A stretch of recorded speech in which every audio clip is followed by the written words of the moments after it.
Warning: the following content may contain elements that are not suitable for some audiences. Accordingly, viewer discretion is advised.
Good Friday evening, everybody. Hello, Phoenix. Hello, hello. How are you? Good, good. Glad to be away from work. I bet. Man, Me too. the ice has finally started to subside, and they're getting it taken care of from the ice storm, but it wreaked havoc. Oh, I bet. Yeah, I'm glad y'all are doing good. Rex was kind of updating me a little bit. And of course, I was poking back at him because we were around 76, 77. Yep. I offered to send him gas money. It was minus 14 when I got up this morning to go to work. No, no, It starts no. to That's too cold for me. make you wonder if living in the frozen tundra is actually really worth it anymore. Yeah, that's the So same with Rex. I need warm weather. we are 2 weeks. We are one show away because this is episode 6. Next week's episode 7, and after that is Jeff Mudgett for I'm so the excited. Holmes case. So that's gonna be awesome. But Yeah. anyway, today we are on episode 6, which is the radical case of Patty Hi, Hearst. Dina. And this girl was something else, I tell you what. Hey, Dina. So we'll go with a little bit of a backstory, get everybody in the right page of what's going on. So we have Patricia Campbell Hearst, born February 1954 in San Francisco, 49er, or 1954 in San Francisco, California. Other names she went by was Patricia Hearst Shaw and Tanya. She went to the University of California in Berkeley. She's best known for being kidnapped by and indoctrinated by the Sudanese Liberation Army. So she is the granddaughter of American publishing magnate William Randolph Hearst.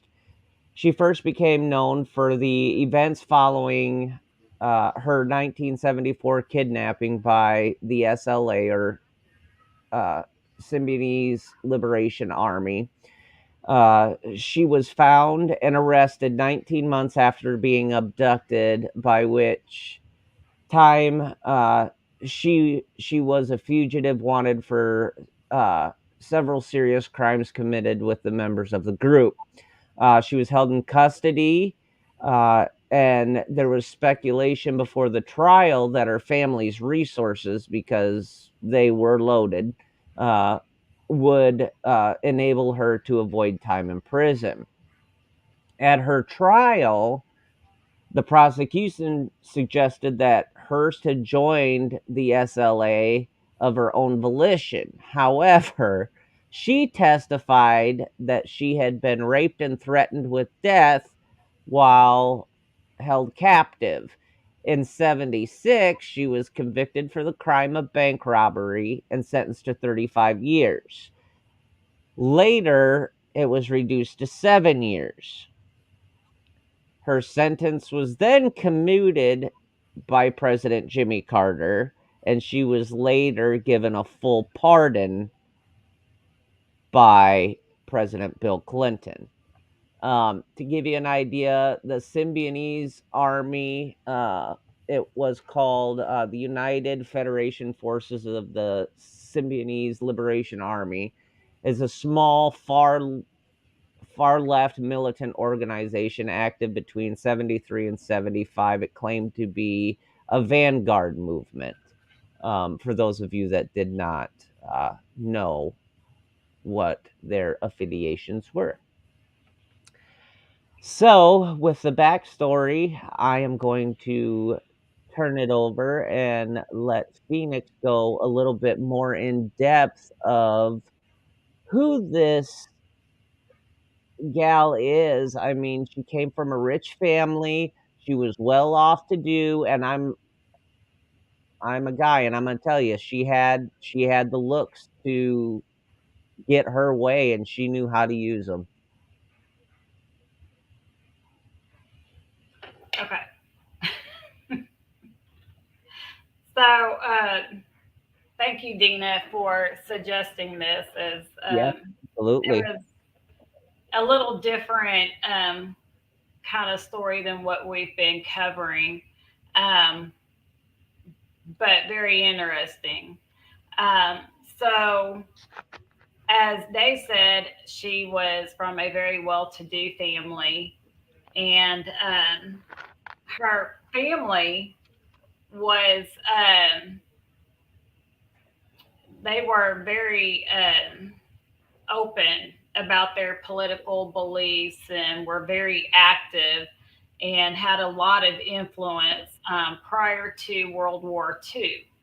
Mhm, Um, Prior to World War II, there was a movement which is still happening some even today, but more so back before World War II, a push for communism.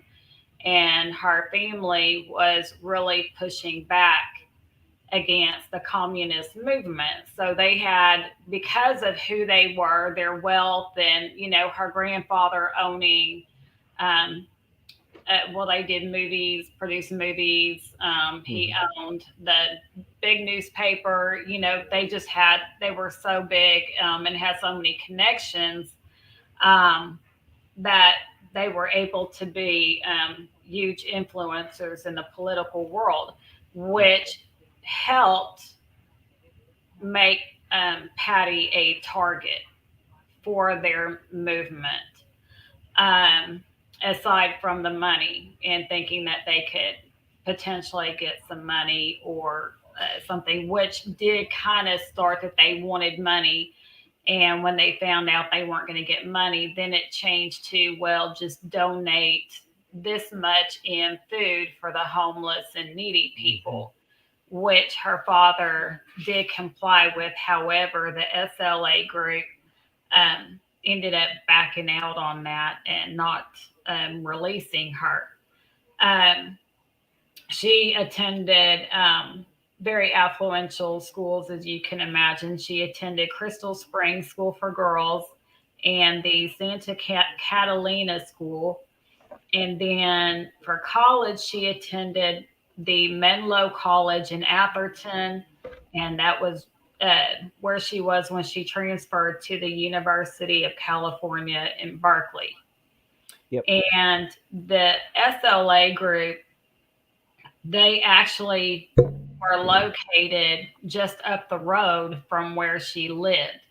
So there's a bunch of different factors that started playing in as to why they targeted her. One, the wealth; two, the political influence that the family had always had.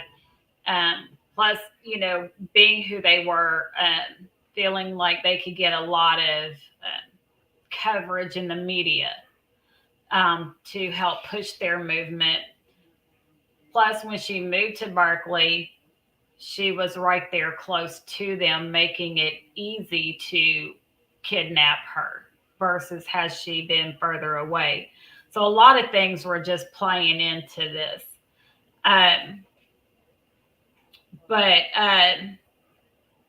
they were led, the Symbionese Liberation Army, or SLA, they were led by a man named Donald DeFreeze. Hmm. And it was stated that their mission was to destroy the capitalist state. So they were on a mission basically to commit different kinds of domestic terrorist acts or kidnapping, etc., as a way to push this. Um, I'm sorry, Dean. I'm trying to read your comment real quick. Oh yeah, yeah. You're correct. Um, yeah, they did. They did. I wasn't sure if it was all the flyers for the U.S. military, but I knew it was probably most of them. But that's probably more accurate that it was all of them. Yeah. Yeah. So her family was really big, and so she was just probably really the most ideal target they had at the time. Um. Anyway, she was kidnapped on February 4th, 1974, and Patty. Kathy, we're talking about the Patty Hearst radical kidnapping. Yes, ma'am. Hi, Kathy. Um, so anyway, she says that for about 2 months she was kept in isolation for the vast majority of the time, um, and to the point that she didn't think anybody would really rescue her or do anything. She was kept blindfolded, um, and states that they were constantly playing recordings of their, um, what do you call it, political beliefs or philosophical, Yeah. whatever it is. But they were playing these recordings in an attempt to brainwash her. And she underwent mental abuse, physical abuse, and sexual abuse by various members of the SLA group. And it Uh, is very common as far as mental health goes when you break somebody down like that, with that kind of mental torture. mhm. Um, you know, I it's well documented that it's a survivalist instinct. Stockholm syndrome does tend to fall into place, but yeah, we'll get to that later. That is not a case in this.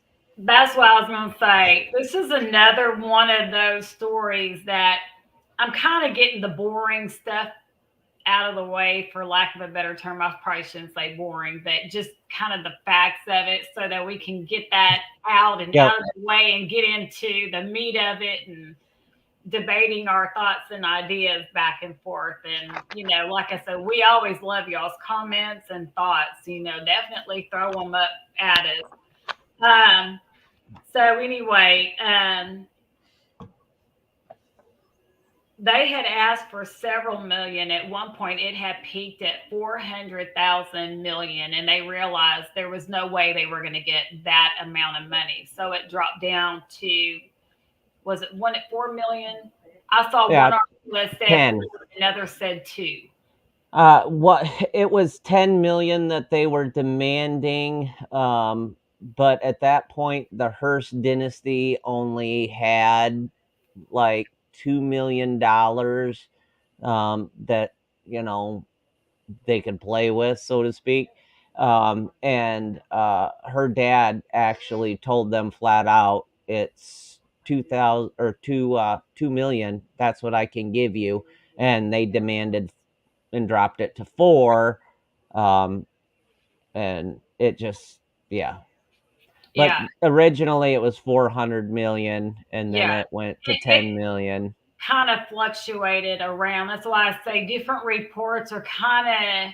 I had a hard time really getting different sources to give the same dollar amounts. And I guess part of it is because it did fluctuate a little bit so much. But I know everything that I read said the top report or amount of money was 400,000. I don't think that's in dispute. I think what everybody's debating is the different amounts that occurred after that. But I think ultimately it ended up being the 2 million in food distribution.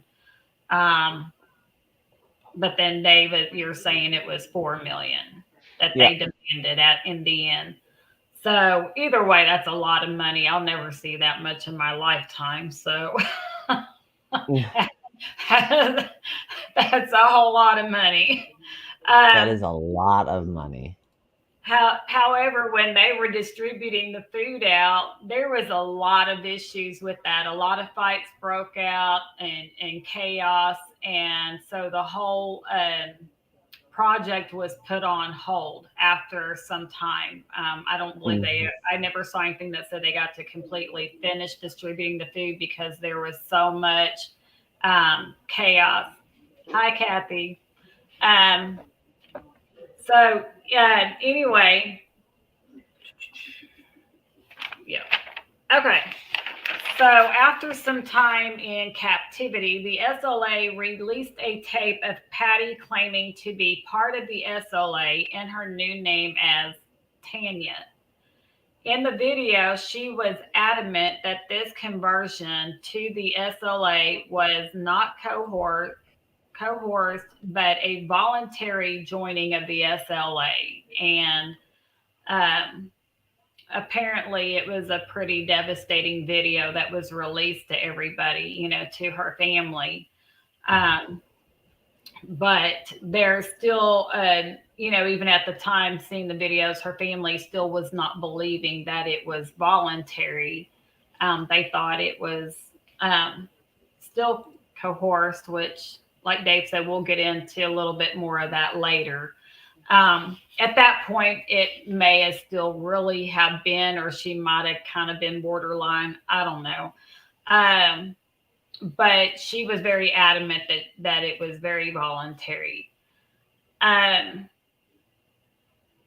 then, just days after the tape was released, Patty was seen taking part in the bank robbery. Now, during the bank robbery, she was shouting out orders to everyone in there, and there were two men walking in, and they were shot and killed. SLA is a Symbian Liberation Army. Mhm. Um, so there were people that, a couple people that were murdered during the bank robbery. She had come out after the bank robbery and had stated that the bank robbery was a necessary incident to help further the SLA's agenda. And during this video, she called her family all kinds of offensive names and appeared by everything you could see in the video to truly be a member of the SLA. Um, Also, there was another robbery that was done by a husband and wife whose names, oh gosh, I had their name here. I told you I tried to organize it better. Um, Organized chaos is the yeah. best. And I just bragged to you, hey, I wrote my notes down more Hi, organized. Penny. Hi, Good to see Penny. you. So, And anyway, this whole case is a mess, so it's kind of hard to organize it. I know it. Yeah, I tore at papers and tried to redo it and organize it better. Yeah, they're all kind of a mess though. This Okay. was out in California, Kathy, is where Yes. this was taking place back in the Yes. 70s. Around predominantly around Los Angeles, Yep. California. Okay, I will find their names and give them to you, but there was a husband and wife team who was in a store and they were robbing the store. And Patty was the driver and she was waiting in the car. As the husband and Hmm. wife were running out, the manager caught the husband and was trying to wrestle the husband down and get authorities. And Patty could see, of course, from the car, she's sitting out front, and what was going on. So to try to help um, her partners in crime flee, she pulled a gun and shot at the store headliner above the store. She shot it Hmm. at, and the store manager stopped for just a second and then continued to hold the guy down. So reports are that she had moved the gun and aimed it closer down towards. It doesn't say she aimed it right at him, just closer towards him, like to say, stop or else, you know. And so she had taken part in a few other crimes as well. Um, by this point, the FBI had launched a huge operation to find Patty, but now also to stop the SLA because their crime sprees were um, becoming more frequent. And, you know, when they were following them to the safe house that was in Los Angeles, that erupted in gunfire, as you can imagine. Hmm. And also, it came out that Patty had also helped put together some makeshift explosives in the house, and the safe house caught fire and burned down. And at that point, Patty fled Los Angeles and went across country, trying to avoid capture. Um, yeah, here's where it was. Okay, so 6 members also died in the fire where the building burned down. It was 6 of the SLA members who died. When police caught up to Patty, they charged her with bank robbery and other crimes. And like I said, it was stated that she had run to avoid capture. Uh, Patty had hired F. Lee Bailey, who was the attorney who had represented Robert DeSalvo, also known as the Boston Strangler. So Yep. that is the attorney that she hired. And Sam Shepard also helped uh, F. Lee Bailey in her defense, and it was a very long trial. She was found guilty and sentenced to 7 years, and the jury stated they did not believe that she acted um, out of being brainwashed. They believed that she had voluntarily chose to do this. They've already covered that she was her sentence was commuted from 7 years down to two, and that was in February 1st of 79, and then January 20th of '01, Bill Clinton pardoned her. After her release, she married her former bodyguard, Bernard Shaw, and they have 2 kids together. However, they divorced in 2013. Um, William Harris is the man that I was trying to find. I knew I'd find his name. It was, yeah, William Harris and his wife that were fleeing the store when she shot at the headliner. And that the bank robbery was April 15th of 1974. Um, the uh, Next crime was in August of 1975, and they had tried on two attempts to blow up the police. Mhm. And it says both attempts were failed. So, the crimes were starting to happen pretty frequently. While Patty was in prison, she had a collapsed lung, and due to that, she could not testify against the Harris couple. And Judge Talbert Callister gave Patty probation for her part in the robbery, which was driving the getaway car and shooting up the store header. California Attorney General said in response to the probation that Patty getting probation was a stiffer sentence than the general population would get since it all began with her kidnapping. Okay.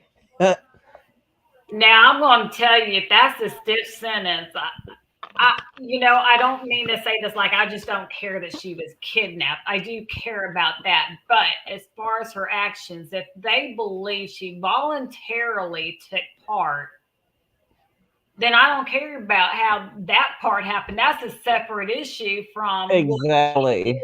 And probation is a tough sentence. I know a lot of people out there who would love, Yes, Dina. yes, in Yes, 2001, he pardoned her. I guess that's what money gets you.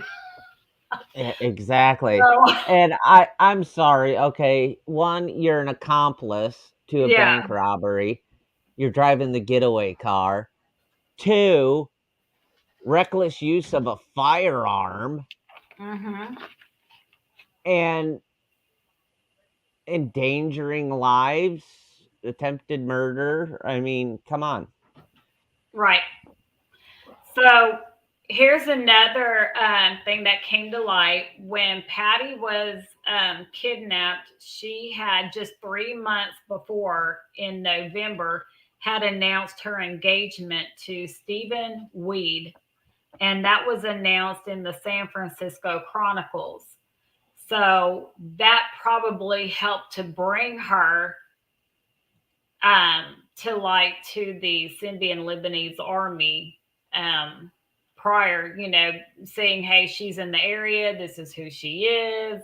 The announcement may have had where she was going to school. I know it did say it had her address. Hmm. So that probably kind of started the wheels turning in their heads of, hey, this might be a person to look at, for this. So I just wanted to throw that out there. And then I think most of us know what Stockholm syndrome is, but I wrote down the um, short version of it, which is just where hostages develop psychological bonds with their captors, which is what they're saying she suffered from, was a form of um, Stockholm syndrome. Now, as far as her other crimes, when she was sentenced to the 7 years, I'm sorry, Kathy, was it her not wanting to marry the guy? Well, I don't know. I can think of other ways of getting out of that. well, now, you know,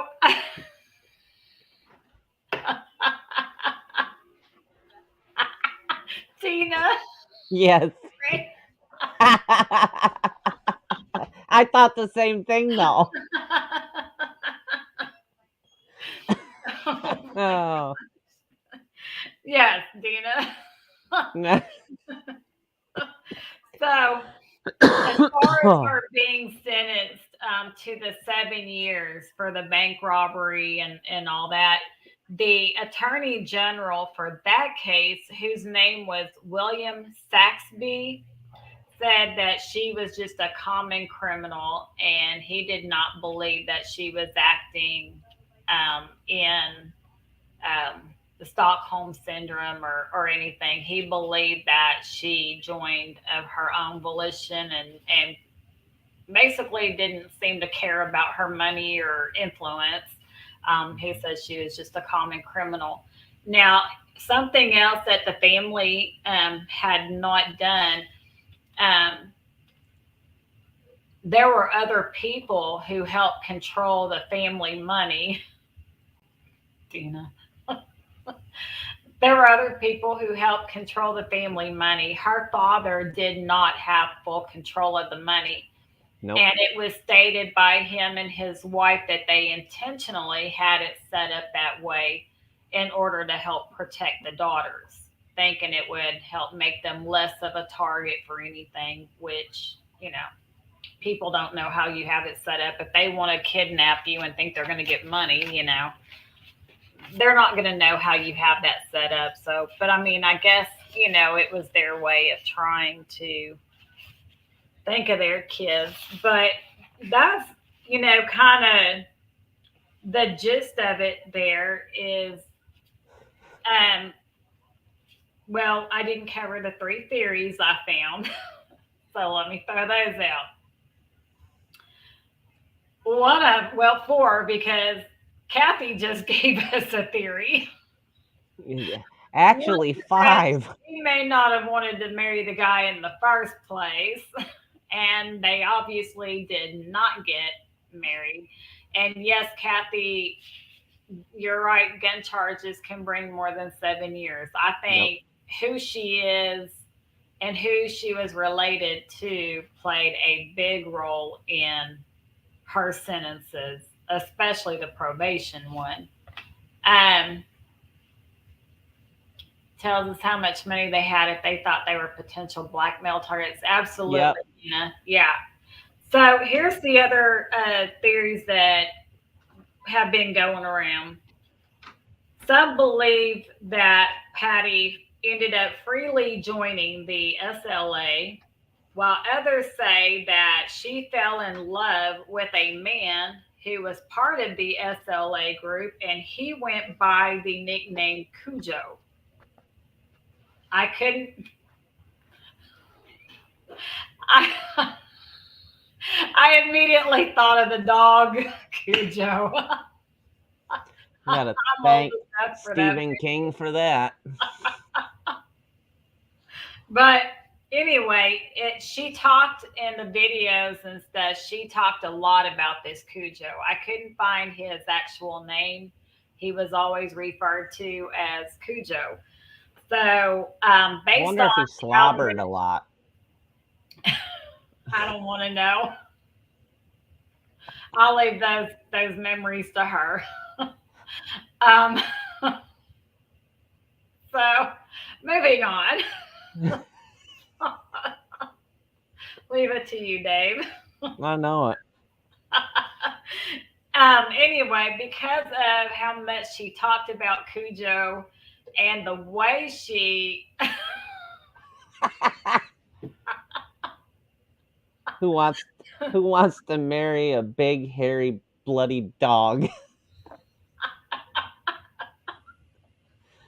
Oh apparently Lord.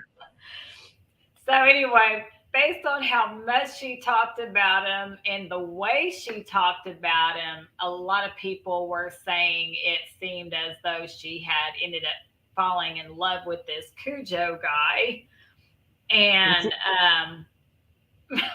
wanted to be with him. And so it was still a voluntary joining, but there's a difference, and some people believe she ended up just coming to believe the same things and going against what she had been raised to believe. And others believe it was a voluntary, Yeah. a voluntary joining, but because she had feelings for Cujo. If it The wasn't other, weed, it was Cujo. the, the other theory is that she was doing all this out of Stockholm syndrome. And another theory that just popped up is that she should have stuck with the weed guy. Yep. That's the fifth one. I mean, her family helped end the legalization of marijuana, and she was engaged to a man named Weed. Could have been an inside job.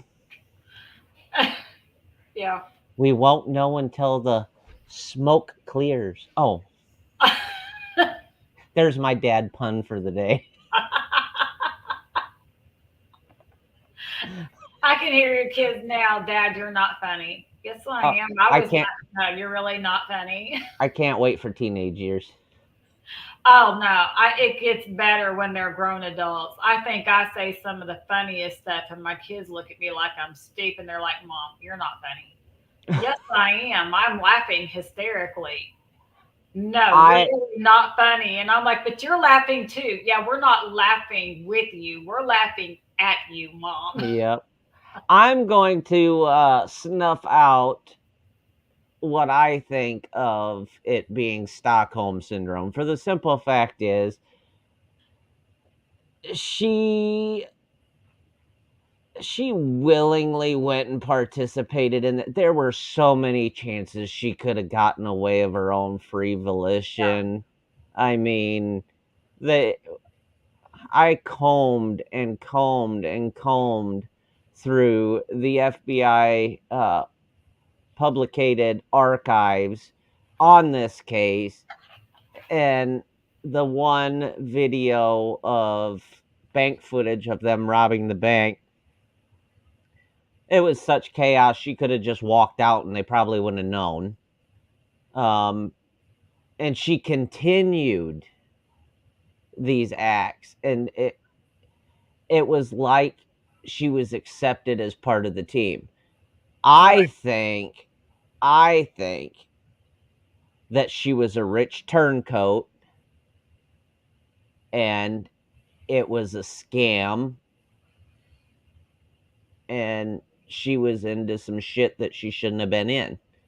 And they're like, "Oh, my parents are millionaires. I can get us funding so that we can metastasize our efforts." That's the first thing that popped through my head, Well, because she went from being kidnapped to um the ransom note looks like my 4-year-old wrote it. And it is radical, for the simple fact is how much crap she got away with in the end, and how much manipulation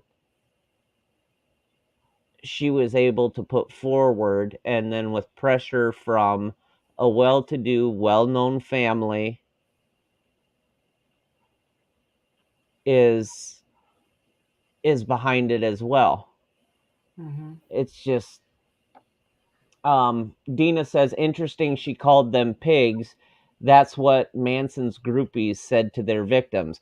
And Yeah, they did too. yeah. Um, and actually, I have the ransom note literally. I don't know if they ran out of ink at the bottom, or what is really going on there. We're holding your daughter, Patricia. I mean, it's capital and lowercase all throughout. It's not well articulated at all. Um, get so and I like so how out they of wrote prison. "Peace, brother." To we've kidnapped your daughter. Peace, brother. Peace, brother.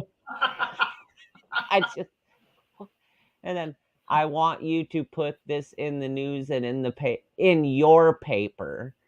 Mhm. Uh, it's just, yeah. So Yes, it was Kathy. It was used a whole lot. Yeah. this is not a look of a woman in the eyes that is afraid for her life. Looking at her expression, it's stone cold sober.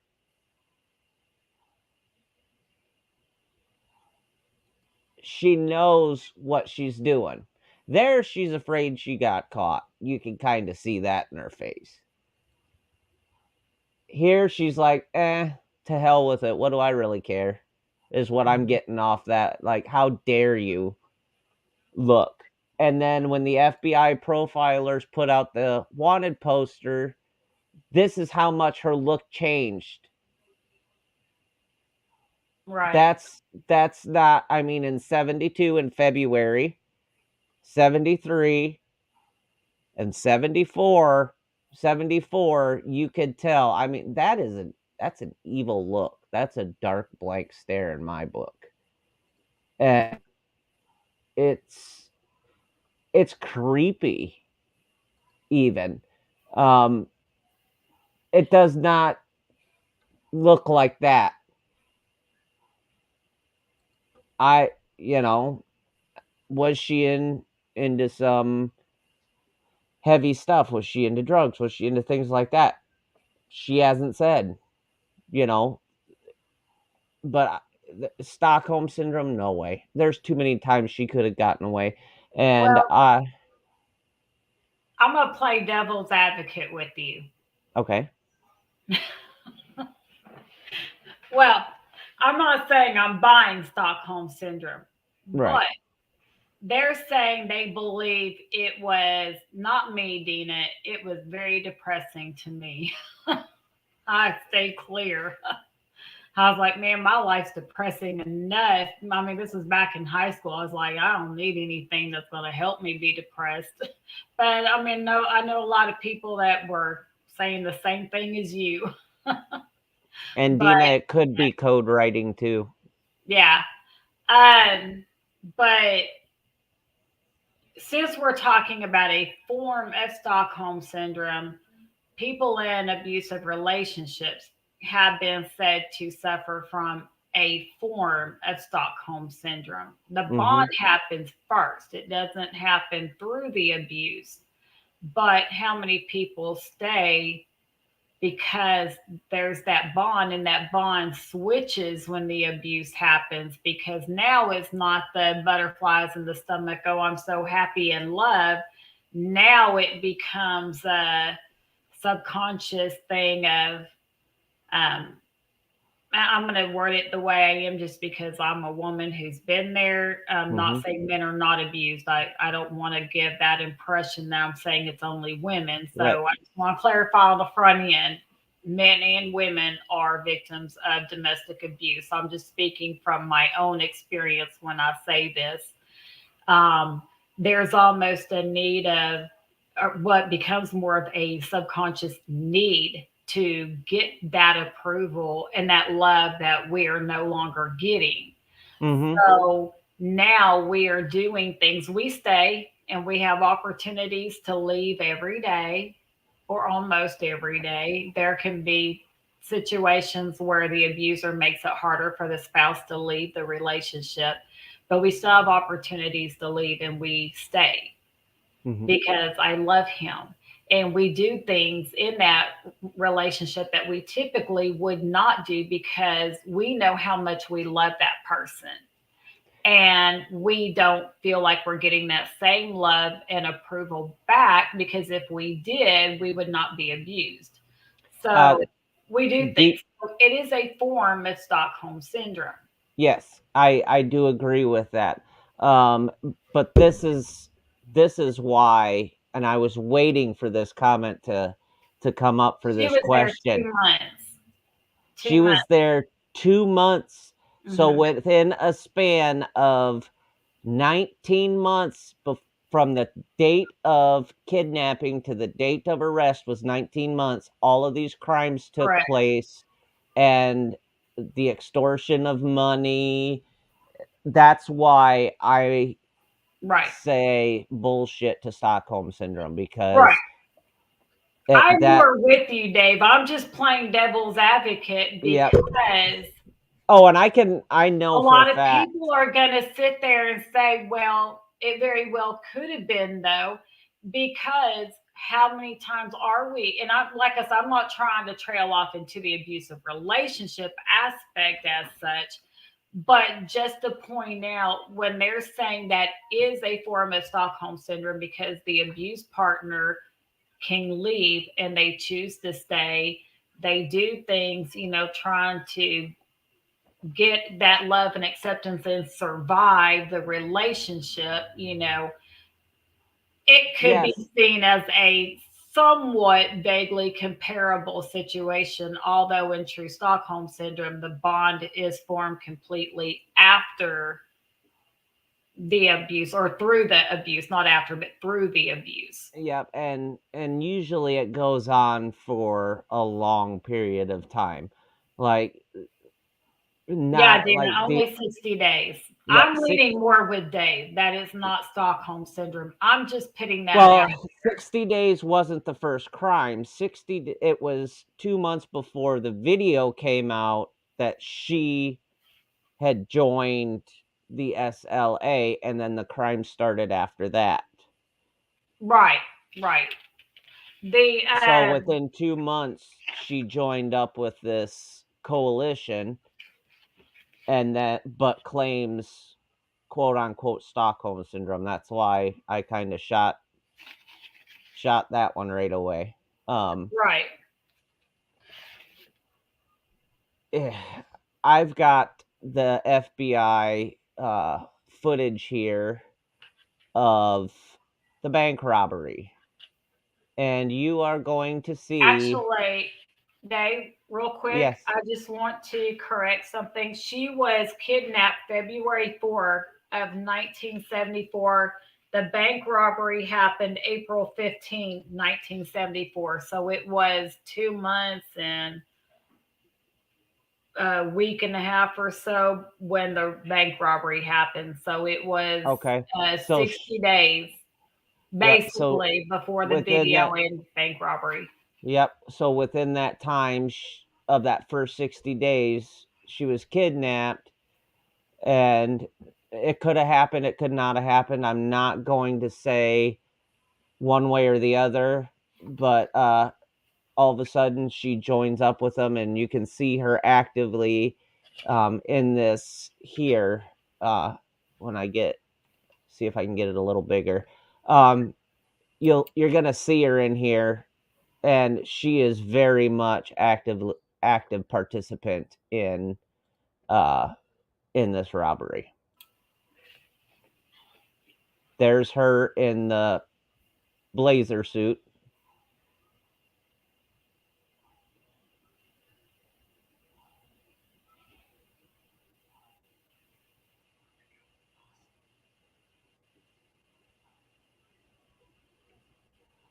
This is Patty. Yep, right there.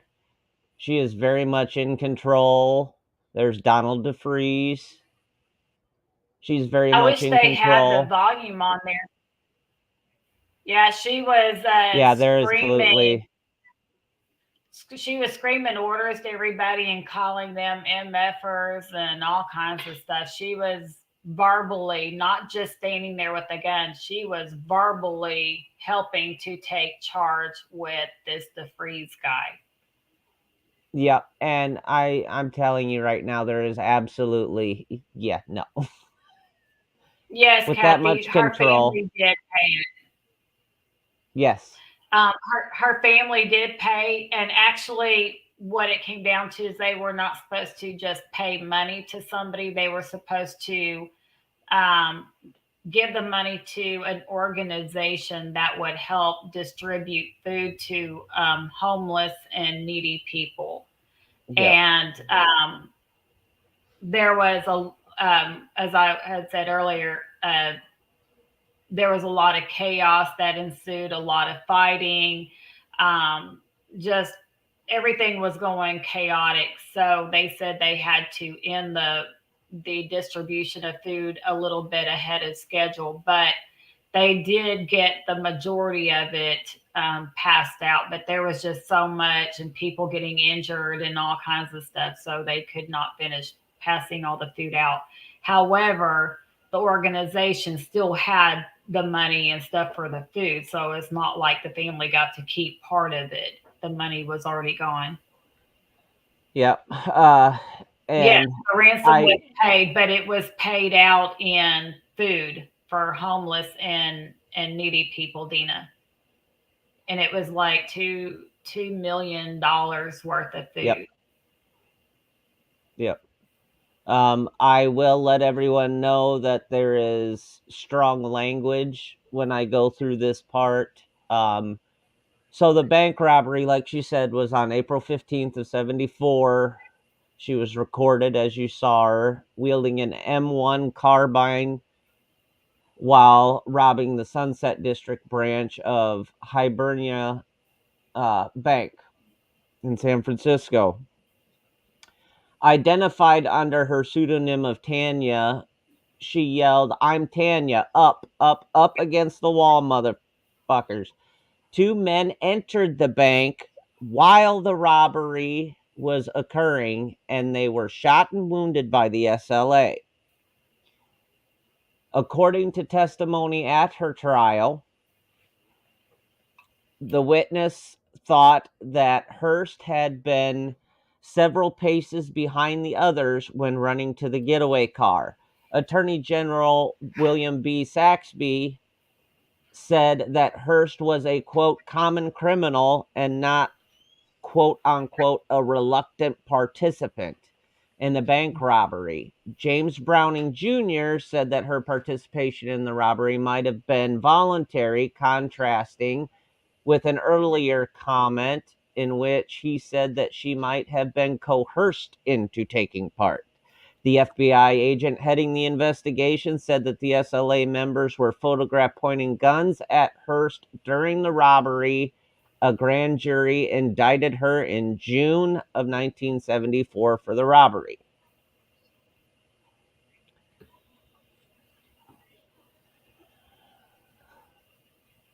They might have been pointing guns at her, but it could have been just when I watched that, it shows active participation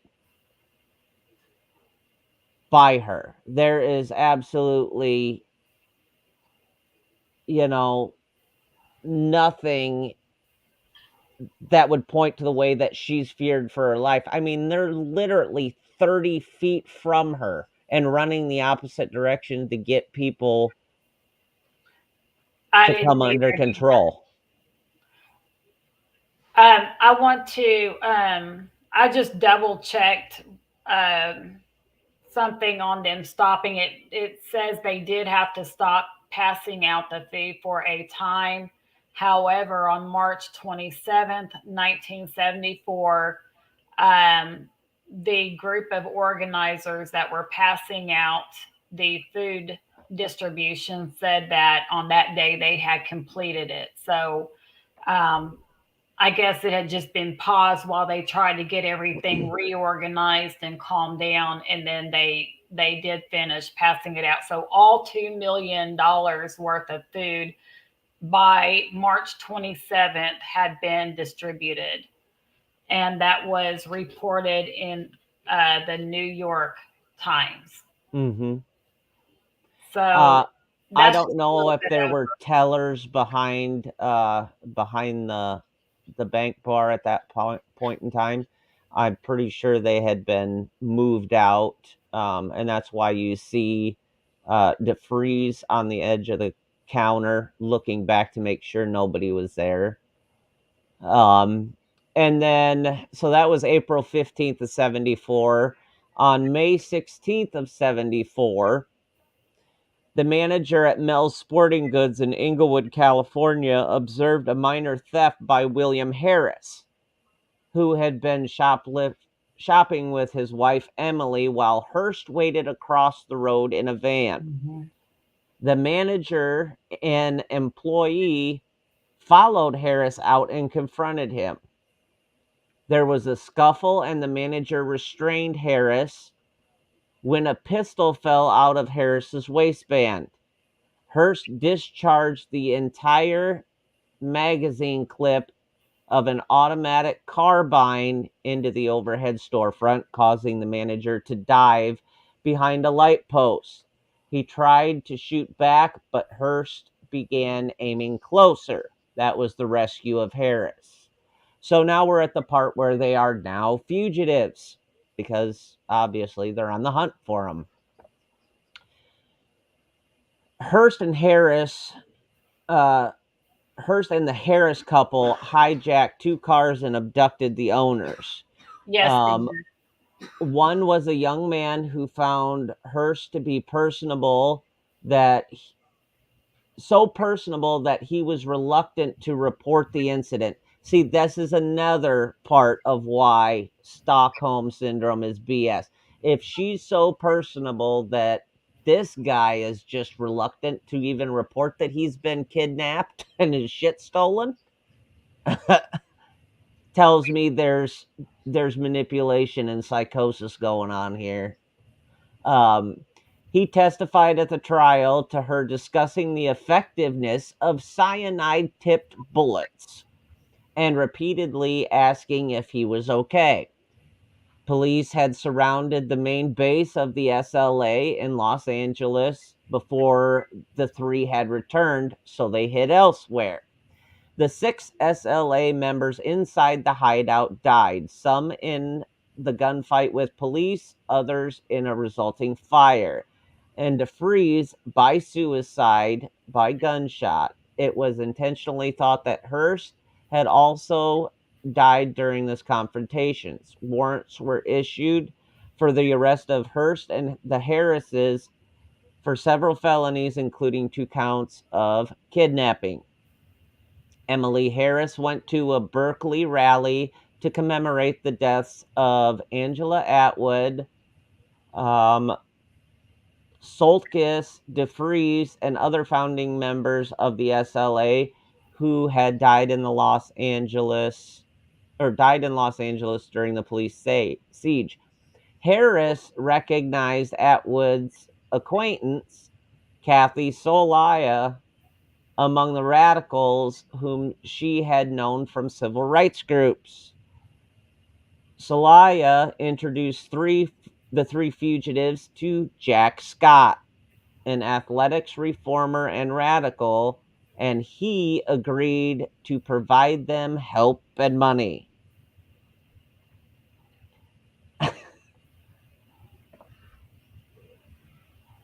So Patty helped make the improvised explosive devices, IEDs, and they were used in 2 unsuccessful attempts to kill police during Right. August of 75. One device failed to detonate. One of the devices failed to detonate.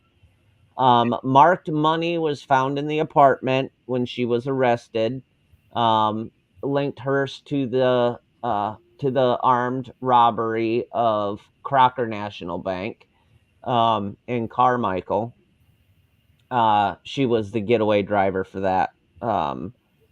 Myrna Opsel, a mother of four who was at the bank making a deposit, was shot dead by a masked Emily Harris.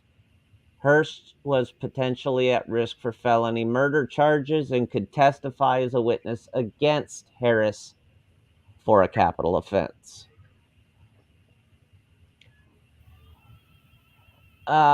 These the brainwashing part is I just Now here's um, something else. When the SLA um, arrested her, they put out a statement stating that they were serving an arrest warrant on Patricia Campbell Hearst. And they warned that any attempt to rescue Hearst will result in the prisoner being executed.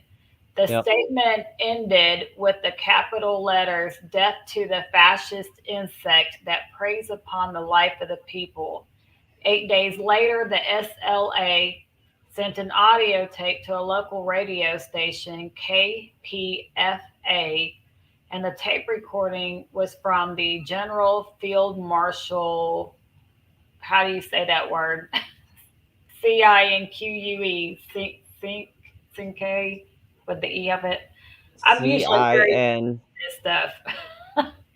Anyway, demanding that Randolph Hearst fund the multi-million-dollar food giveaway as a good faith gesture. Mm-hmm. The field marshal was actually Donald DeFries, and it says who, following his escape from a California prison in March of 1973 had organized a group of Berkeley area activists that hoped to spur a revolution. The SLA established as its goals closing prisons, ending monogamy, and eliminating all other institutions that have made and sustained capitalism. And Mhm. the tape included the frightened voice of Patty Hearst, and she was telling her parents, Mom and Dad, I'm okay. I'm with a combat unit with automatic weapons, and these people aren't just a bunch of nuts. I want to get out of here, but the only way I'm going to do it is if we do it their way. And I just hope that you'll do what they say, Dad, and do it quickly. The That's not Stockholm syndrome. yeah, the package received by the radio station also included a photograph showing Hearst brandishing a carbine and wearing a beret in front of the SLA seven headed cobra syndrome. Yes, Yes, yes, Dina, he is he from escaped prison prison. but was leading protests at Berkeley. Yes, yes, So that's you what I. got you gotta laugh. You gotta be like, what the hell? At Yeah, some point you're banging your head against the wall, like, what in the hell? This is why it's such a radical case, and this is why you know even people were floored when she got pardoned, let alone when she got her sentence commuted all the way down to 7 years and then two. Was just, yeah, I think she should have gone so here's a what lot worked. further. So This, let's go ahead and take our intermission, and then we'll come back and okay, delve a little deeper. So stick with us, guys. We're going to take a short intermission, and we will be back with giggles and, oh God, this case is something else. We'll be back.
Artlist.io.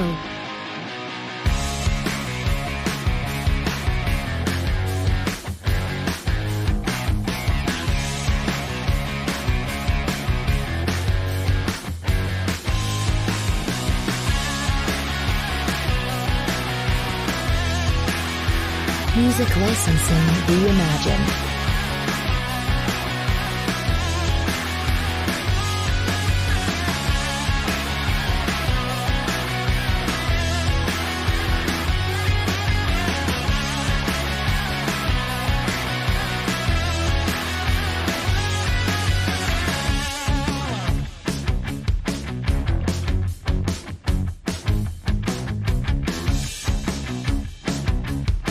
Artlist.io.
In case y'all didn't know, that is our very own shaman Brandon Cooper running after his friend Ricky just on a spur of a moment.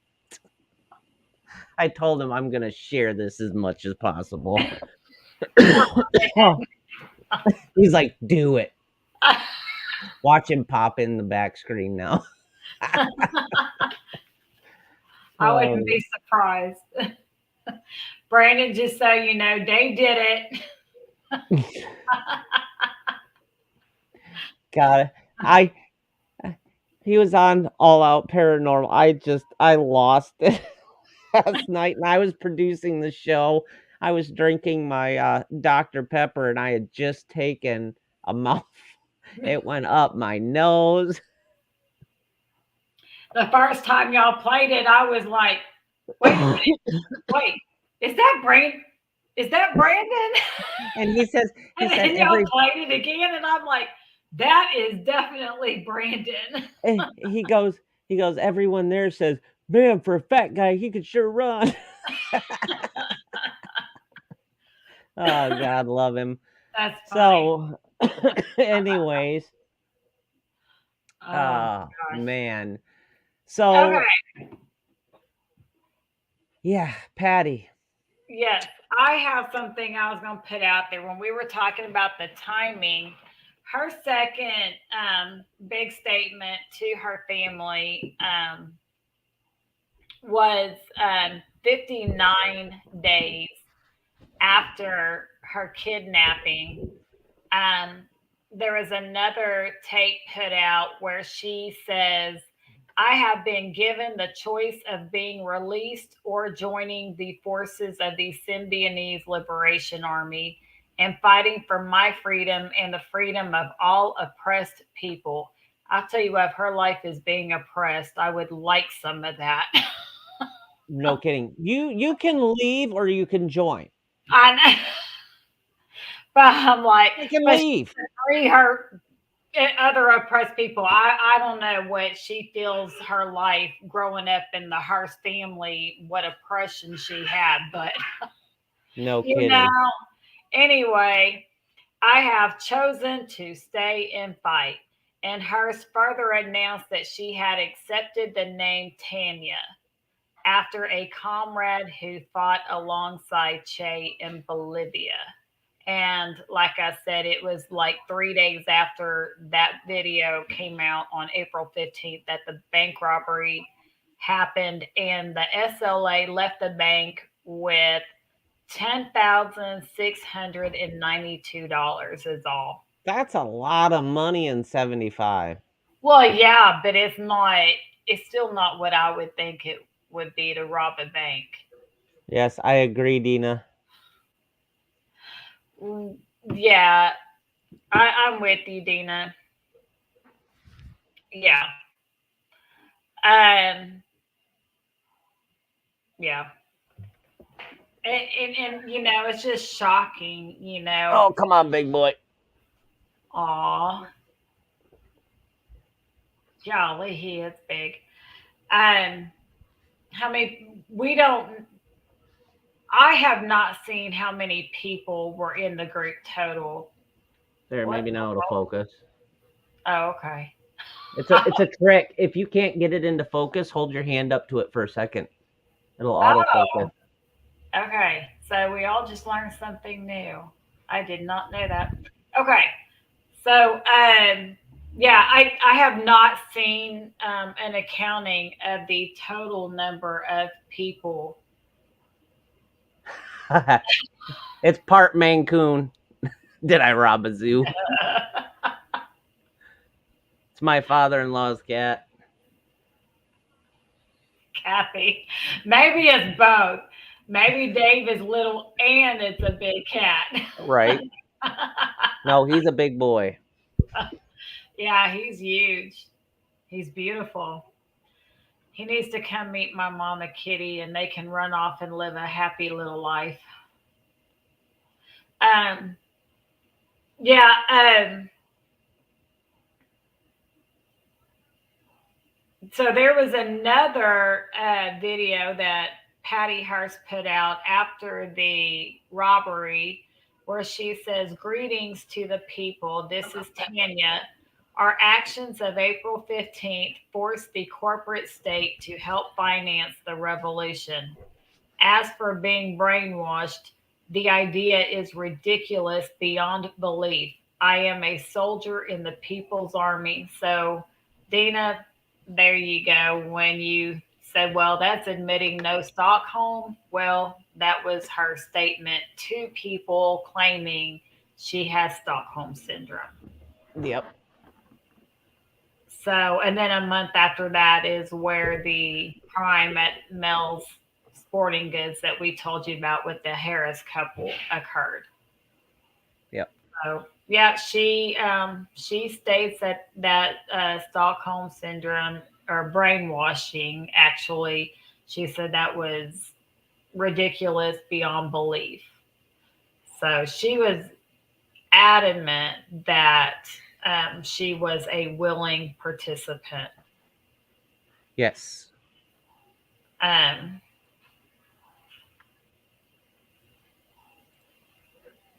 yeah, and Sh- apparently the when they descended on the SLA safe house, they said the event was captured on live television, mhm. and the SLA members were reportedly very heavily armed and had I wonder. succeeded in pinning down the police for a time. And then it says in the end, however, tear gas grenades started a fire that consumed the house, and six SLA members, a majority of the group's membership, but not included Emily and John Harris or Patty Hearst, died in the assault. So, like I said, I'm not sure how much or how many people were involved, but they're claiming that six people were the vast majority, I guess, or at least maybe of that safe house. I'm unclear Mhm. about that. The revelation, that's also the same things Manson was telling the family. Yeah. Oh my gosh, I could do a whole show on Manson and still not be done in 2 hours. I've been delving into that for years. So yeah, there are some similarities as far as some of the terms used, and just crazy ideas out there. Um, yeah, and she was calling the media fascist pig media for painting a typically distorted picture of her beautiful sisters and brothers that were killed in the assault. Mhm. Um, she said that out of the ashes of the fire, she was reborn and knew what she had to do next. The arrest of Patty Hearst came over a year later after authorities following the trail of SLA member Kathleen Solai, Solaya, who had not long before organized a commemoration of the gun battle in a Berkeley park, were led to Emily and William Harris and Hearst. And that's where her arrest happened. But she had been able to avoid them for a little over a year and stay on the run, hiding out. So, to me, for her to do that for a year, um, that tells me, she very well knew what was happening. She was choosing to hide out and stay on the run. And, Mhm. I don't know. I think more than likely, I cannot say 100%, but I'm going to say pretty close to it. I believe that once she was caught, that's when all of a sudden she reverted back to being the victim. But this is an interesting story because it starts with our person being There the is a lot of being parallels. the victim, then being a perpetrator, and then claiming to be the victim again. In sorts, saying she did it all out of being forced to, but yet she's a perpetrator in the sense that she still did it. And I did not see guns. I was just looking at pictures, and I can't find one picture where there were guns pointed at her. However, the FBI No. had reported at one point that they saw video where guns were aimed at her. I didn't see it in the video. So There's no pictures of it. so you know how I always try and surprise you with certain things I find, right? Every Yes. show. I did some hunting around, figured out where to get it, but yeah, so we have this, Okay. Dina, I'll do that after and this video.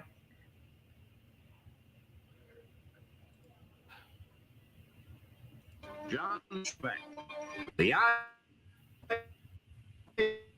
eyewitness team. Here's what's happening at 11. Gun teams so the very large and perhaps as strategic as any on the West Coast in the last 103 days. Is the body of Patty Hearst among the 5 found early tonight in a shot-up, burned-out home on 54th and Compton Avenues. A home that went up in unchecked flames as the climax shootout in which Los Angeles police fired more ammunition than they ever had fired before in a single law enforcement assault. Just who are the 5 persons killed? That still is not known. so yeah, since it's Wow. YouTube, I don't want to get copyright hit, so I'm only going to play that much. You can find it on YouTube, but I'll share it on Skydoor's page. Okay. So because I Dina, had to hunt for it. sorry, Dave. Oh, you're okay. Dina, what she said about that was out of the ashes of the fire, she was reborn with was reborn in quotations, and she knew what she had to do next. So that was her statement. You know Out of what else is? out of the ashes of the fire, she was reborn and knew what she had to do next. Do you know what else is reborn out of the ashes? The phoenix.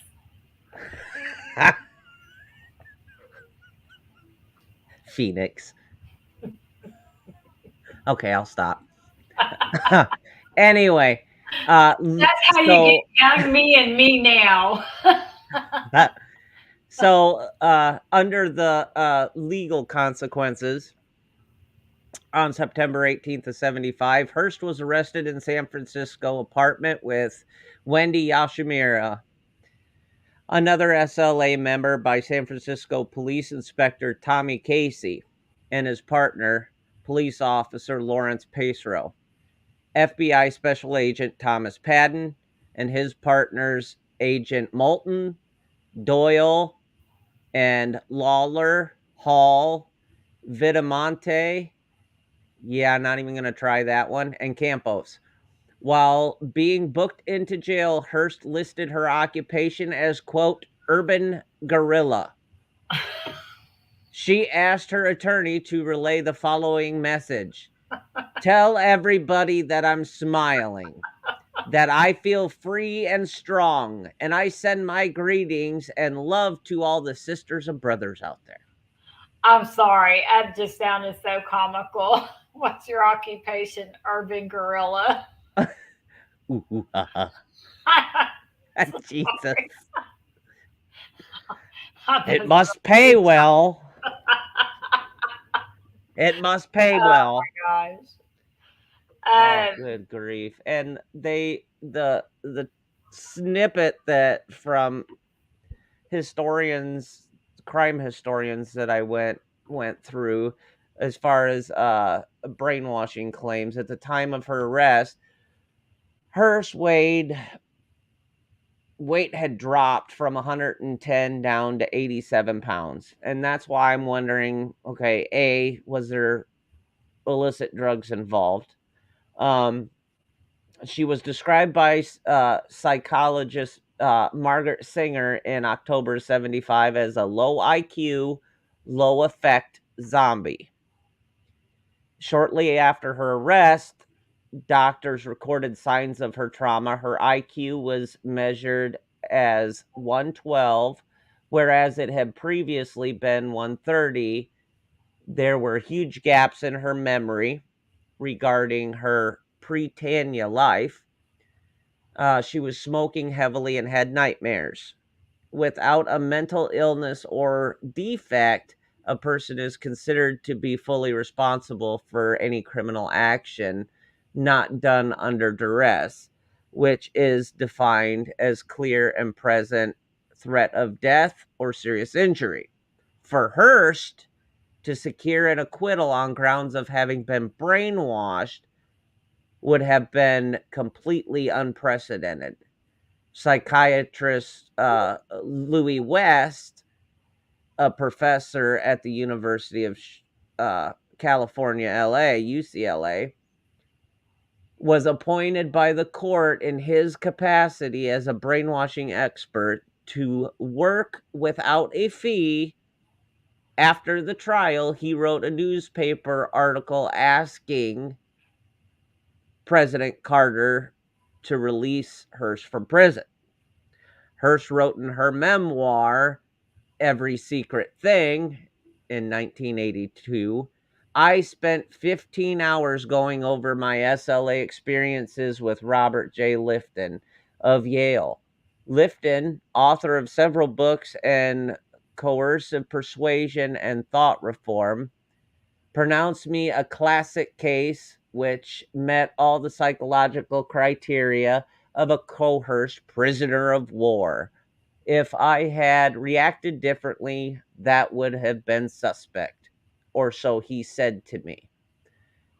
After some weeks in custody, Hearst repudiated her SLA alliance.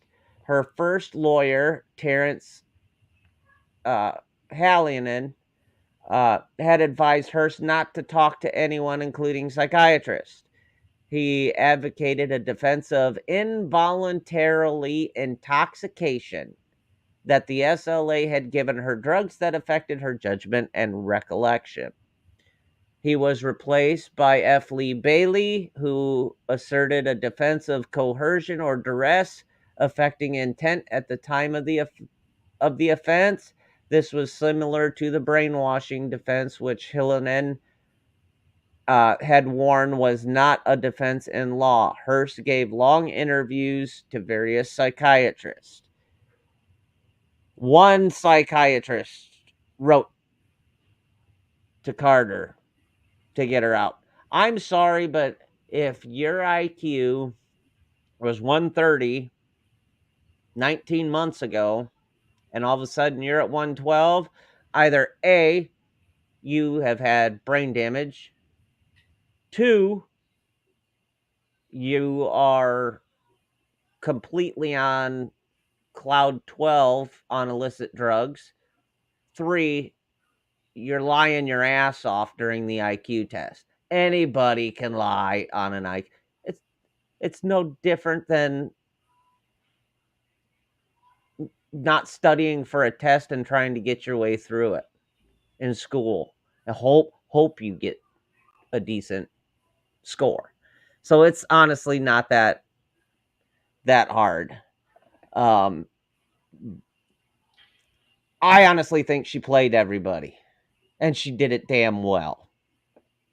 Here is some of the stuff or things that the jury looked at, um, or one of the at least one of the jurors. Oh, and I just found Cujo's real name. Actually, it was William Wolf. Um, but it, Wolf, Cujo, yes, Billy Dog. said if Hearst was not a free agent, why was she carrying in her purse on the day of her arrest a stone Olmec monkey face on a chain given to her by SLA member Cujo William Wolf? Why Okay, did hold she on. have? Billy Dog gave her a monkey. Yes. Boy, that's really Um, yes, it was on a chain. Why did she have revolutionary books such as explosives and homemade bombs on her apartment bookshelf? Why Mm-hmm. did she not escape despite her numerous opportunities to do so? Also, while with them, she had changed how she dressed to wearing more revealing tops, very tight jeans. She had dyed her hair red, and that's how she was dressed when arrested, and said she would walk around holding up the Black Power fist. And however, when they were getting her ready for trial, they put her in more modest slacks, had changed her hair back to a soft chestnut brown, is how it was described. And instead of walking around being, more forceful in her speech and stuff, told her to revert back to her soft spoken speech. So but she was like a night and day different person, even just in her physical appearance, how she spoke, how she acted, dressed, changing her hair color, and they had to go back and kind of do a whole makeover um, before they walked her into court in front of the jury. Um, so I don't know. Well, it says that she pled the fifth 42 times during her trial. That's quite a bit. I would think if I was a victim and acting solely out of survival and fear, there probably wouldn't need to be anything that I would need to do, because whatever I did, I would want them to know what they made me do. That would be my whole case: is look, this is what they were making me do, and I'd be traumatized probably by a lot of what I did. And so I don't know. But she pled the fifth 42 times. She also had to listen to embarrassing expert testimony about her vulnerability and endure a humiliating cross examination about a wide range of topics, including her sex life. You must be vulnerable if you were an urban gorilla by occupation. Yeah. One commentator of the trial observed, deprived Patty of the right to feel blameworthy and get on with her life. Um, so anyway, So we got 7 people. We got 7 people watching. I want to take a quick poll with everything that's been put out there. Do you think she should be sitting in prison, or do you think she should have been pardoned?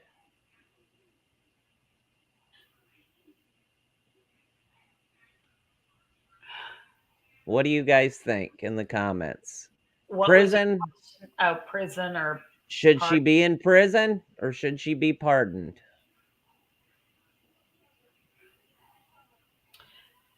She made a statement on April 17th that said, "My gun was loaded, and at no time did any of my comrades intentionally point their guns at me." Yeah, see?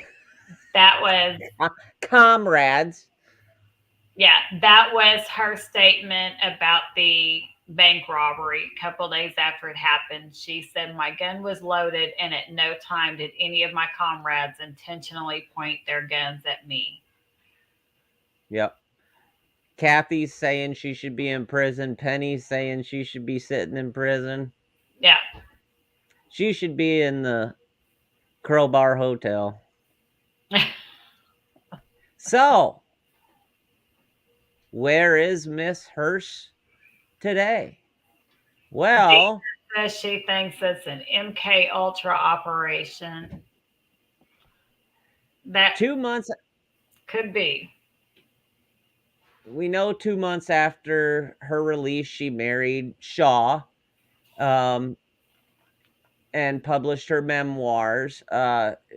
She occasionally came into the public eye giving interviews, producing a special for the Travel Channel, where she took viewers on a tour through her grandfather's impressive mansion, which ironically is Hearst Castle.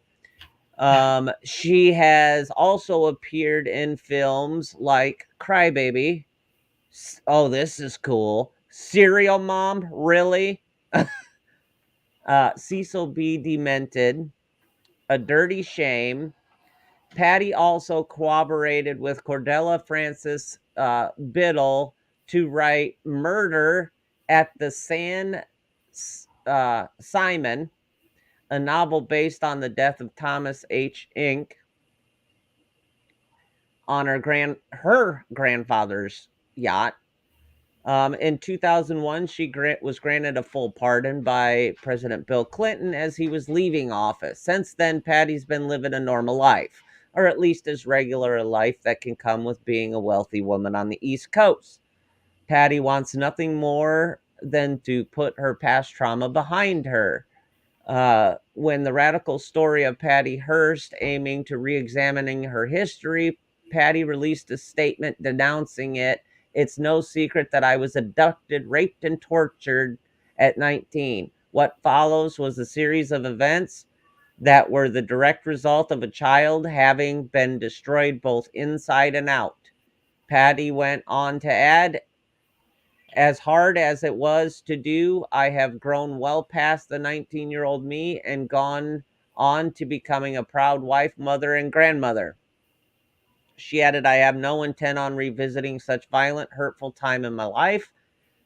Now, Patty Hearst, a philanthropist, resides in Charleston, South Carolina, and can be seen with her French bulldogs competing in contests across the nation. In fact, in 2017, she took home 2 titles of the Westminster Dog Show.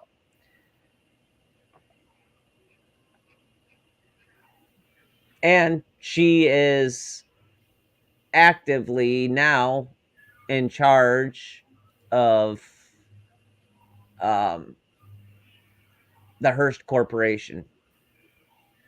She actually put Bernard Shaw, her husband, as the head of security for Hearst, which she Cujo gave her the monkey. Yes, he did. And also, she was claiming that Cujo was one of the men who raped her, and she stated in court that she hated him. However, the prosecutor said, if that is true, then why would you keep what is being called a love trinket in your purse? And also threw up one of her statements. Yes, yes, Yes, that's why I love Kathy. I mean, her and I are like on the same wavelength, I swear. June 7th, um, Patty had stated about Cujo that he was the gentlest, most beautiful man I've ever known. And the prosecutor brought up that statement about him and said, why would you say this and keep a love trinket about a man you say that you hate and had repeatedly raped you? She So purged herself. that's why many people say that they believe that she voluntarily joined this group, but not only that she voluntarily joined him, but that she had fallen in love with this Cujo guy because of the way she talked about him. Oh, William Wolfe, Willie the Hound Dog. The people. Kathy. I still say she didn't want to marry that guy and wanted the bloody dog. And it all started with weed. See, it always starts with weed. According to her, he was a gentle, bloody dog. Oh, good Beautiful, grief. bloody dog. Gentle and beautiful, bloody dog. Yes. everything surrounding this case, I realized it was in the 70s, but there was still common sense. You can't tell me that the FBI vetted her and didn't find the need to keep her in prison. I honestly, what I think, A, it's a rich, well established historical family Mm-hmm. with lots of money. I believe there was payoffs across the board, including the political backing and what the Hearst family has done uh, in the government arena. Friends in high places can shake some heavy trees, and I think that's what it came down to. I really do. And if it was you or me or anybody in the comments, our asses would be sitting in jail in an 8 by 9 cell, 3 squares a day and an hour in the yard. Mm-hmm. She was described by jurors as being remote and baffling. So we didn't know whether we were looking at a live girl or a robot. One Who's male, that remind you of? Our first show. yeah, Casey Anthony, same thing. Anthony, yep. One male juror said that about her. Jurors seemed to blame the defendant for hiding behind Bailey's mind control theory and not coming clean about her true feelings. Hearst's repeated taking of the fifth also didn't sit well with the jurors. One explained it was a real shocker.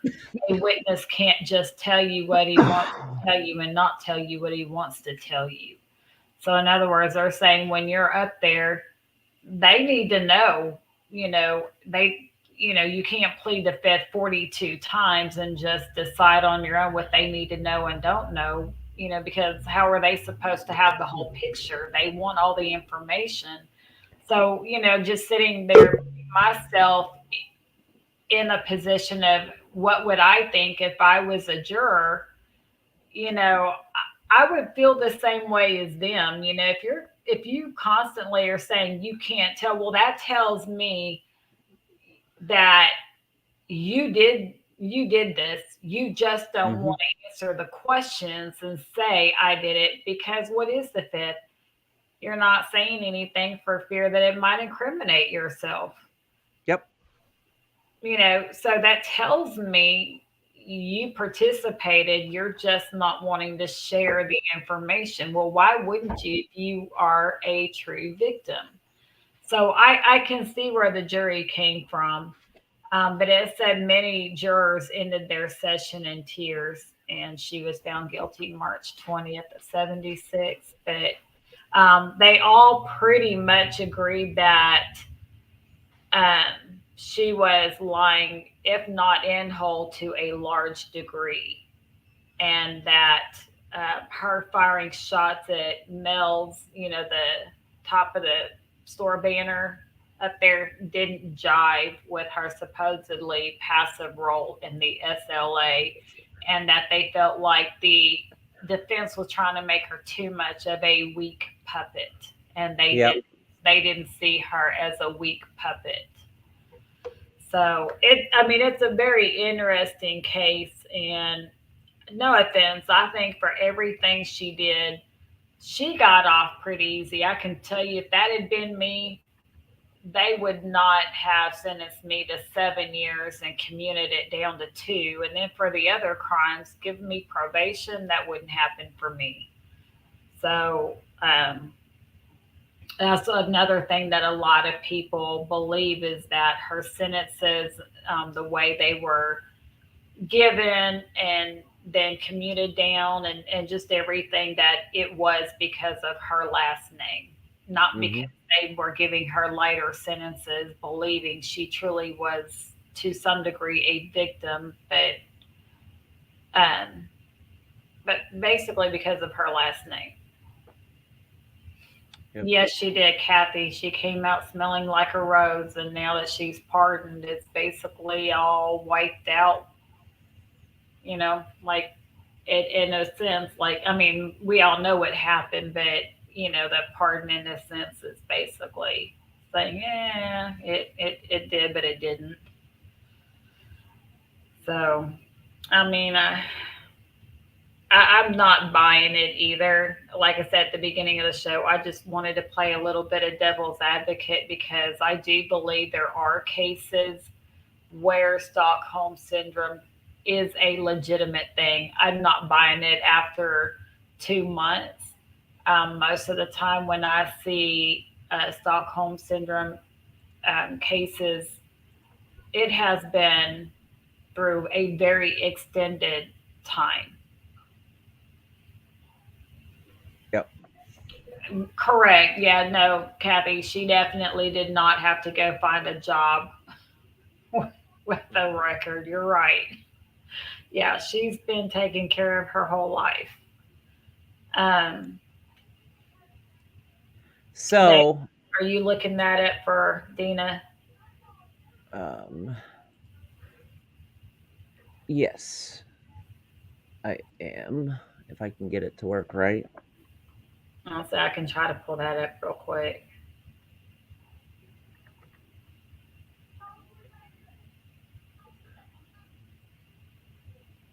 Yes, he did.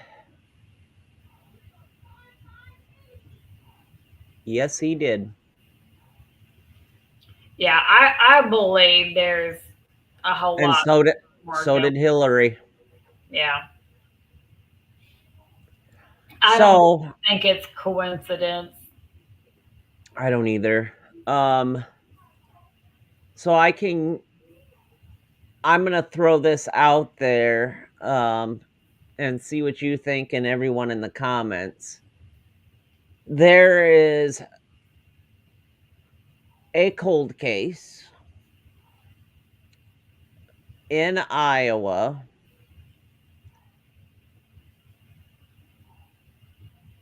and it's been cold since June 27th of 1995. So it's a cold case spanning 27 years, 7 months, and 26 days. And she was declared legally dead in May of 2001. She has still not been found. And that is the case of Jody Husentrut. Or we can go, because I want to do an unsolved case, the top 10 mysterious cases that are still unsolved is the Zodiac Killer, the Tame and Shoot case, Tara Calico case, the Severed Feet mystery, the dead woman who named her killer, the boy in the box, the Jeanette De Palma case, or the Gilco Moringa case. Hmm. What do you guys think?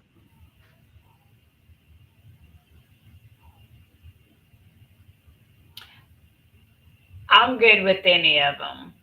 So if anybody watching has a thought, I'm gonna have to look up the foot one. Did you say the several feet? Yeah, it is the Severed Feet mystery. I'm gonna have to look that up. Just Are we, we're not doing we can we really do a foot show right the week before we have Jeff on? well, I I I would be okay with it. the But dead no, I'm woman gonna who have named whether her. no matter which one we do, I still have to look this up because I've never heard of the severed feet mystery. I mean, I'm with Dina. The Zodiac Killer sounds interesting, and the dead yeah, woman who named her killer. let's do the dead woman who named her killer. That'll be episode 7.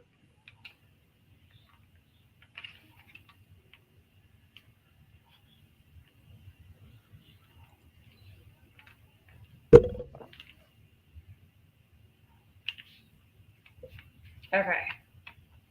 I'm gonna look up that severed feet just for a minute this week, just because As long as it you doesn't don't have know the anybody mental named. images and thoughts going through I my mind know. I know. When I hearing read that, I'm when like, I read that, I was what? like, oh man.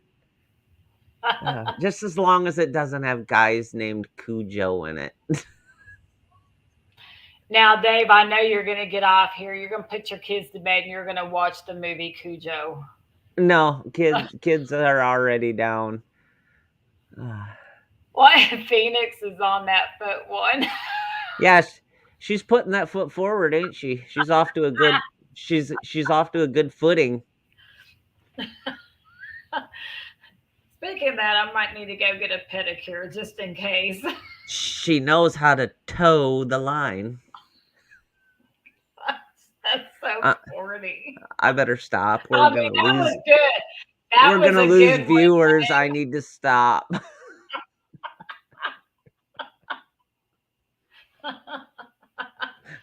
That was bad.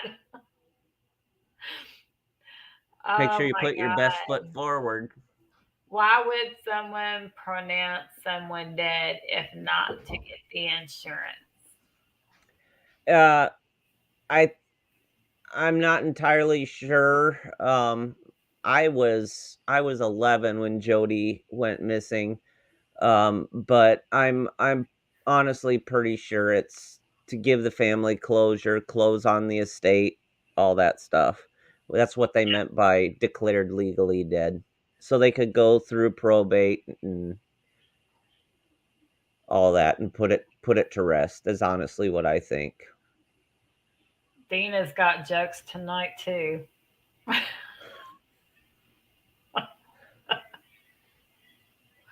Wow. We're on it, I tell you what. Yeah. No Okay. fancy footing around now. Oh. Oh my gosh. Okay. Thank you, Dave. That was the Godfather stand-up comedy. Oh, I ain't even started yet. Oh no.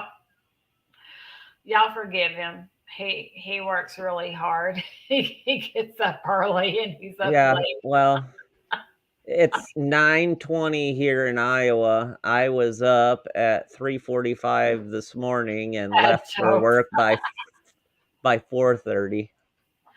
No tap dancing on that grave. And Kathy Arnott says dad jokes. Exactly. Yep, gotta Oh love my them. God. Okay. Okay, So so that'll be a good show. That'll be a dead woman who named her killer. that's interesting. She named her killer, but it is still a mysterious cold case. Which, doesn't. Go to the corner, Dina. You're in timeout. That's one way to keep from having one foot in the grave. Oh my gosh, Dina. That's so bad. That is bad.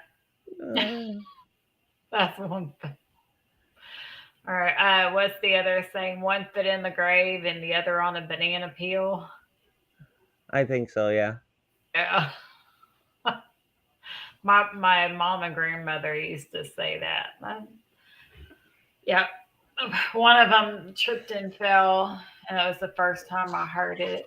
But something about having one foot in the grave and the other on a banana peel.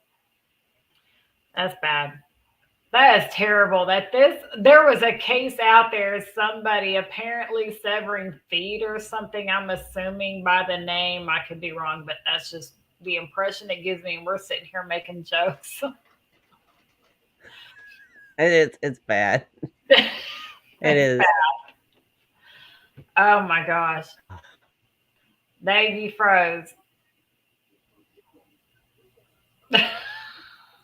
It froze me. Yeah. I'm Yeah, but not at froze. least you had a pretty smile. You sat there.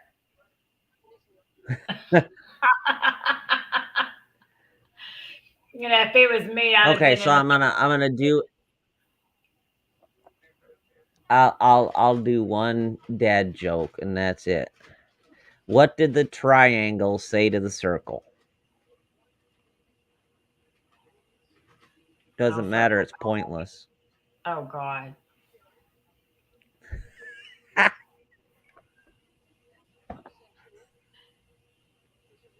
You heard my kid's favorite joke, didn't you, Dave? Uh-uh. Oh my gosh, Dina. That's so bad. Yes. Yes, it is. Um, so my kid's favorite joke is, why did the shark blush? Because it saw the ocean's bottom. Oh, good grief.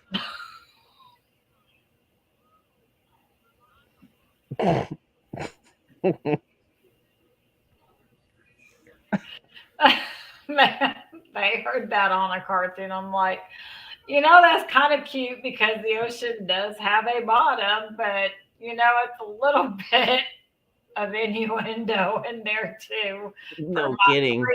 my 3 year old. And well, she's 6 now, but she was 5 when they heard it. I'm like, for 3 and 5, there's still a little innuendo in there for Oh that. god, yes. There's oh my and we're around here we're watching like Disney movies and stuff that I Yeah, watched as a kid and I'm like, how did I not catch that stuff before? I'm like, wow. no, I know. It's It is bad. crazy. I called my mom and I told her, I said, how did you let us watch some of this? And she's like, what? They were good, clean cartoons, but no, they weren't. I said, Uh-uh. Mom, I'm seeing episodes that I know I saw at my kid's age. I remember that episode. I can tell Yep. you where we were living, and this is what's in it. And she's like, what?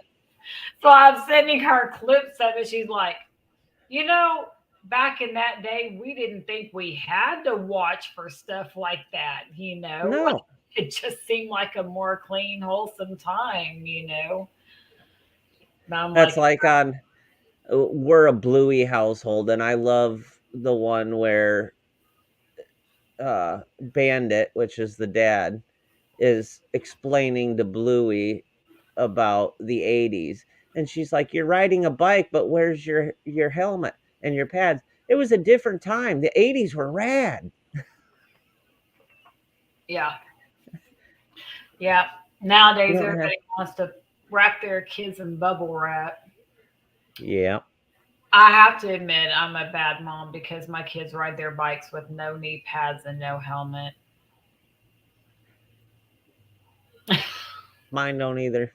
My neighbors think I'm a bad mom. We were jumping bikes off of plywood ramps without that Oh stuff my as gosh, I kids. know. We were riding in the back of pickup trucks on big souped up wheels that were so Yep. high I couldn't even hardly climb in at 5'3". You know, My my dad taught me how to drive a tractor and pull a hay wagon at the age of 8. I mean, so my mom, we moved way out in the country in Arkansas, and I turned 12 out there. And we walked out to the car one day, and my mom threw the car keys at me, and she said, "Okay, you're driving." What? I'd never driven. She said, "You're driving." She said, "If something never happens to me," she said, "I'm a single mom. If something never mhm. happens to me, we live far enough out that you need to get me into town and we'll worry about your age and stuff afterwards. But I don't want to Exactly, Kathy. she's like, you got to drive me into the hospital, and I need you to know how to get me to the hospital because she said if we have to wait for an ambulance to drive all the way out here to get me, well, in that time I Yeah, oh could yeah. have been at the hospital. Then they got to get me in. And she's like, we live too far out. So she said, you're going to learn to drive. She threw the keys, and it was a stick shift. And I learned to drive at 12. Yep. I didn't have a car seat. I vividly remember Car seat. laying I vividly remember laying across the back window, making faces at the people behind us and wait for dad to slam on the brakes so we could go ping ponging around the car. You I know, remember my mom had a yellow Datsun, what was it, a B10, B210 or something like that. And it had the little armrest thing that would go in the back of the seat and you could pull it out. And I used to call it the hump. And when I was my daughter's age, 5, 6 years old, I liked to ride on the hump because I felt it made me look bigger and older and I could see everything. But during the times, and of course, there was no car seat or seat belt over the hump. But when she would tell me no, I would sit in the seat right behind her. And as she was shifting through the gears, I would sit behind her and I'd copy her and all that, which was a good thing because it helped me out when she threw the car keys at me. she's setting me up here so I can't help it. She says when I was 9 years old, I was driving an old Willie Jeep with a manure spreader behind it, and I had to fill it up first. That sounds like a shitty job. She set me up.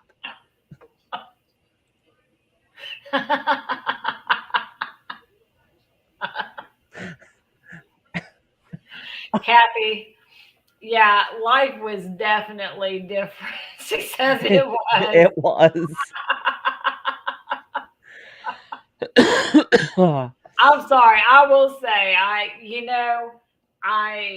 did not have to do that. My life was not great, but I couldn't imagine 9 years old. I mean, but it was a different time. I mean, Yeah.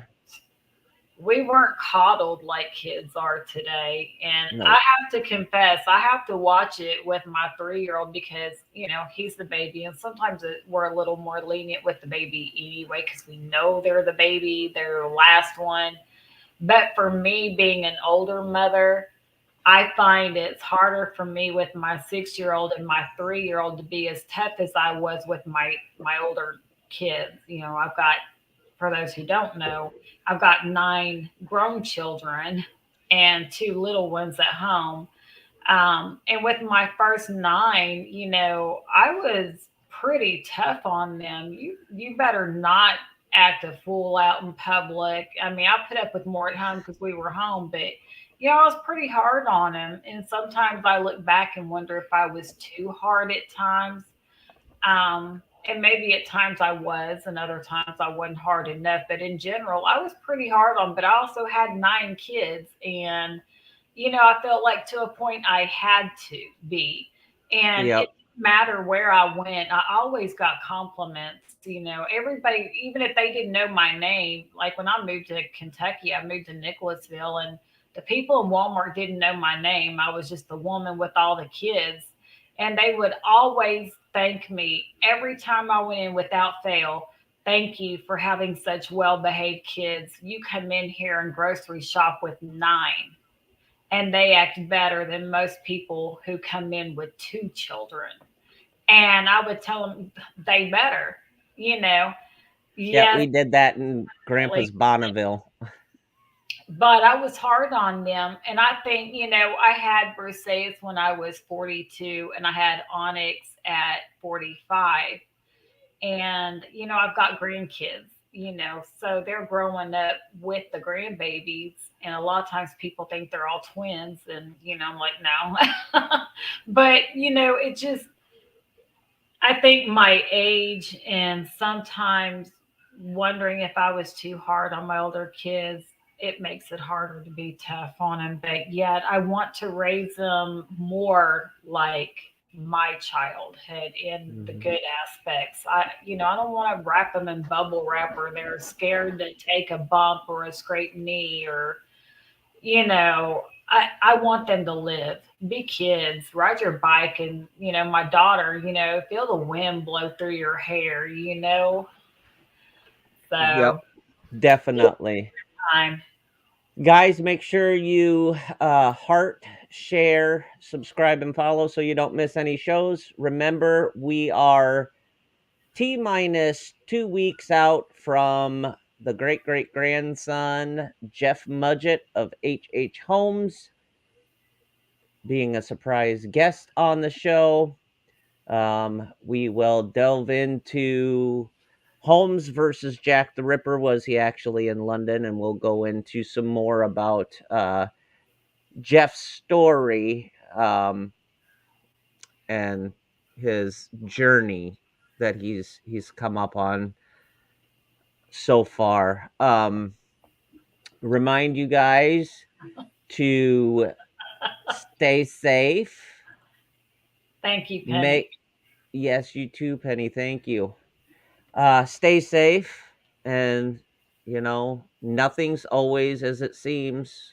Keep your eyes peeled and look for the small, intricate details. We'll see you guys next week. Thanks, everyone. Bye. Bye.